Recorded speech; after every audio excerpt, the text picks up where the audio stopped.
Kalau gua lihat Papulung sih, gua ngerasa kenapa dia long last karena dia sebegitu sayangnya sama ibunya sih. Sama kayak lu sih, Mas. Gua ngeliat lu juga kayaknya salah satu faktor kenapa lu bisa besar tuh kayak gara-gara kayaknya ada amalan yang kita semua nggak tahu deh di balik ini semua gitu. Yang gue yakin salah satunya adalah kasih sayang lu ke ibu lu. Ah Bener atau iya, bener? itu nggak bisa gua ya kalau misalnya kita ngomong bener atau enggak ya, kalau hal kayak gitu tuh nggak bisa kita breakdown. Itu kan kayak skill pasif yang kita tuh sebenarnya nggak bisa ngeliat dari diri kita sendiri. Tapi itu penilaian dari Mmm, orang-orang, menurut mereka itu. Tapi kan kalau lu lihat mmm, secara logisnya ya, berarti kan tandanya mmm, ketika lu terbiasa sayang sama keluarga, otomatis lu akan mencoba untuk lebih sayang lagi ke orang lain, apalagi diri lu sendiri. Kalau gue sih mmm, mikirnya gitu. Nah, dari proses itu mmm, itu membuka pikiran lu untuk lebih jernih aja sih.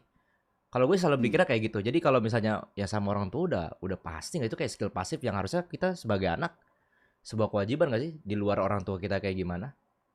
Tidak semua anak seperti itu pemikirannya, Mas Ade. Dan tidak semua orang bisa melakukan hal yang sama, seperti yang mungkin lu lakukan dan lu ngerasa itu biasa aja. Ya nggak tahu sih, kalau gue Nggak sih semua lah, Mas. biasa aja karena ya udah, Nah ya itu, udah. itulah makanya bikin makanya dia Soalnya kan kalau kalau gue sih ya kalau misalnya ada yang bilang kan, soalnya gue pernah apa? pernah gue ngobrol nih di Ya obrolan off stream. Dia ya, pernah berdebat masalah doa ibu.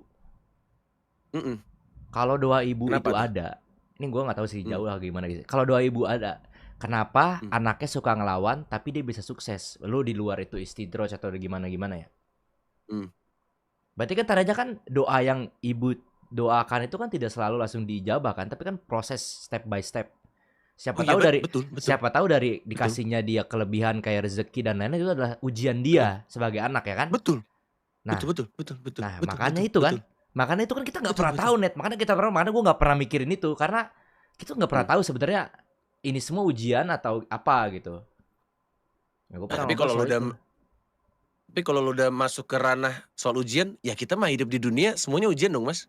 Kaya, Iya, ngerti miskin, ngerti jelek, yang ganteng, semuanya itu makanya. ujian lah. Makanya gue tuh nggak Iya, pernah nggak gue tuh selalu berpikir ya kita berpikir positifnya, gue rasa semua orang juga harusnya melakukan mhm, apa yang seharusnya dilakukan aja. Kalau kayak gitu tuh udah skill pasif yang kalau gue sih bilangnya itu kayak skill mhm, pasif untuk memboosting kita untuk ngelakuin sesuatu hal ke depannya. Misalnya kayak sekarang fokus kerja.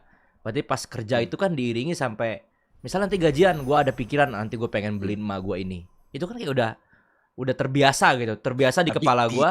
itu nah Kalau itu gue nilai plus lu begitu, kalau berarti. gue begitu kan Itu kayak nilai plus terbiasa. lu. Makanya gue bilang itu kayak ya udah, Iya, itu kayak udah otomatis. Jadi itu membuat kita jadi lebih bersemangat aja kalau gue sih pikirnya gitu. gitu.